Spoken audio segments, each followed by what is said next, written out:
संजना और कार्तिक की love marriage हुई थी। उन दोनों को तो जैसे सारे जहां की खुशियां मिल गईं। दोनों एक ही शहर में मल्टीनेशनल कंपनी में काम करते थे। साथ रहते रहते दोनों में प्यार हुआ था। परिवार वालों ने भी हंसी खुशी शादी के लिए हामी भर दी। शादी की सभी रस्में अच्छे से घर में हो गईं। उसके बाद उन्हें अपने शहर में आकर अपनी गृहस्थी बसानी थी।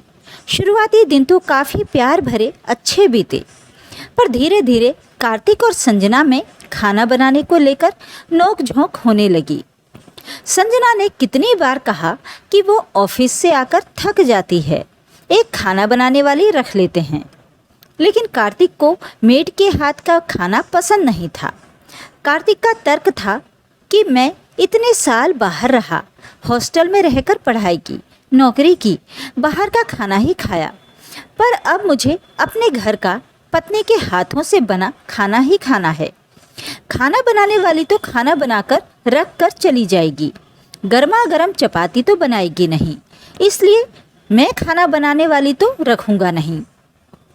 संजना ने उसके दर्द को समझा और वो हर तरह से अच्छे पकवान बनाती, पर कार्तिक ये कहकर सारी मेहनत पर पानी फेर देता कि तुम कितना भी अच्छा खाना बना लो, पर मम्मी के हाथ के खाने का जवाब नहीं है। तुम वैसा ही बनाया करो, उनसे पूछ लिया करो। शुरुआत में संजना ने ये भी करके दिखाया। वो कार्तिक की मम्मी से पूछ पूछ कर खाना बनाती थी, फिर भी कार्तिक की मीन मेख निकालने की आदत नहीं गई। अब संजना चिड़चिड़ी और परेशान रहने लगी थी। उसे उसकी मम्मी ने खाना बनाना सिखाया था।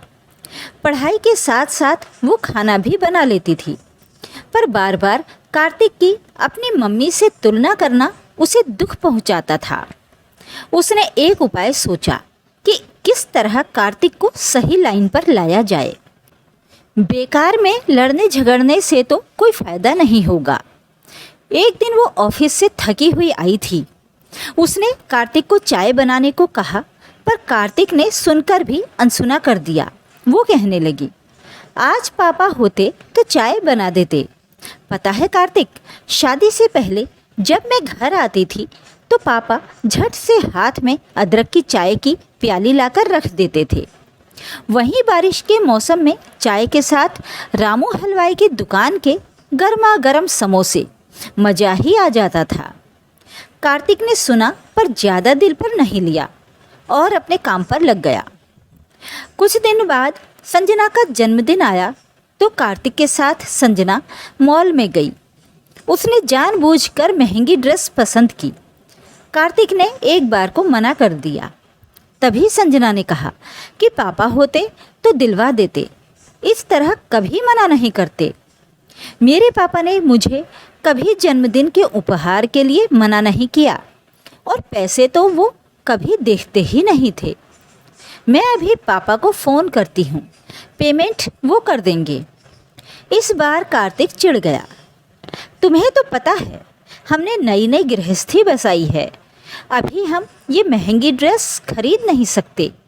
मेरी परेशानी को तुम नहीं समझोगी तो कौन समझेगा? कार्तिक ने धीमी आवाज़ में कहा। कुछ महीनों बाद दोनों की शादी की पहली एनिवर्सरी आई तो संजना ने कार्तिक से कहा, क्यों ना हम एक डायमंड रिंग ले लें। कार्तिक अभी ज़्यादा खर्च नहीं करना चाह रहा था, पर संजना को उसे सबक सिखाना था, तो उसने कहा, तुम नहीं ले सकते तो मैं अभी पापा को फ़ोन करती हूँ, वो हमें लेकर दे देंगे। ये क्या तुमने पापा पापा लगा रखा है? मैं तुम्हें कोई चीज़ दिलाता नहीं क्या? जब देखो तुम अपने पापा से मेरी तुलना करती रहती हो। ये मुझे अच्छा नहीं लगता है, मेरी भावनाएं आहत होती हैं। तुम पत्नी होकर मुझे समझती क्यों नहीं हो? कार्तिक ने गुस्से से कहा। कार्तिक, वही तो मैं तुम्हें समझाने की कोशिश कर रही हूँ कि मैं तुम्हारी मम्मी जैसी नहीं तो तुम भी मेरे पापा जैसे नहीं हो सकते हो। हम किसी के भी जैसे नहीं हो सकते हैं। मैं अलग परिवेश में पली हूँ, हमारा अलग खान पान रहा है। मैं तुम्हारी मम्मी जैसी नहीं हो सकती, उन जैसा खाना नहीं बना सकती, ये हो ही नहीं सकता है। तुमने बचपन से अपनी मम्मी के हाथ का खाना खाया है, तुम्हें वो पसंद है। उसी तरह मैंने अपनी मम्मी के हाथ का खाना खाया है, मुझे वो ही पसंद है और मैंने वो ही बनाना सीखा है। फिर मैं तुम्हारी मम्मी जैसा खाना कैसे बना सकती हूँ? मेरे पापा ने मेरी हर इच्छा पूरी की है। कहने की देर होती थी कि चीज़ हाजिर हो जाती थी। कभी भी कहीं मैं पैसे खर्च कर देती थी, कभी रुपए पैसे का हिसाब नहीं लगाया। फिर भी मैं अपने बजट को देखकर चल रही हूँ, तुम्हारे साथ रहकर एडजस्ट कर रही हूँ। तुम सिर्फ तुम हो, मेरे पापा जैसे नहीं हो सकते, तो मैं तुम्हारी मम्मी जैसी कैसे हो सकती हूँ? गृहस्थी हम दोनों को चलानी है, जो है जैसा है उसे वैसा ही स्वीकारें तो हम दोनों खुश रहेंगे। तुम ऐसे ही तुलना करते रहे तो प्यार की जगह रोज़ तकरार ही होगी। तुम मुझे रोज़ कहते हो, ये मुझसे बर्दाश्त नहीं होता। इतना थक जाती हूँ फिर भी आकर खाना बनाती हूँ। तुम भी मुझे समझो, मेरी परेशानी को समझो। मैं आपके लिए अपना घर छोड़कर आई हूँ, आपके हिसाब से ढलने की कोशिश कर रही हूँ। मैं अच्छा खाना बनाने की कोशिश करती हूँ, पर आपकी मम्मी जैसा खाना तो सिर्फ आपकी मम्मी ही बना सकती हैं। उसी तरह जिस तरह मेरे पापा मेरी देखभाल करते थे, मुझसे प्यार करते थे, मुझे किसी चीज़ के लिए कभी मना नहीं करते थे, वैसा ही आप कभी नहीं कर पाओगे। हमारी गृहस्थी हम दोनों को ही मिलकर चलानी है। आप अपनी मम्मी के खाने से मेरे खाने की तुलना करना ही छोड़ दो। संजना की बातें सुनकर कार्तिक की आंखें खुल गईं।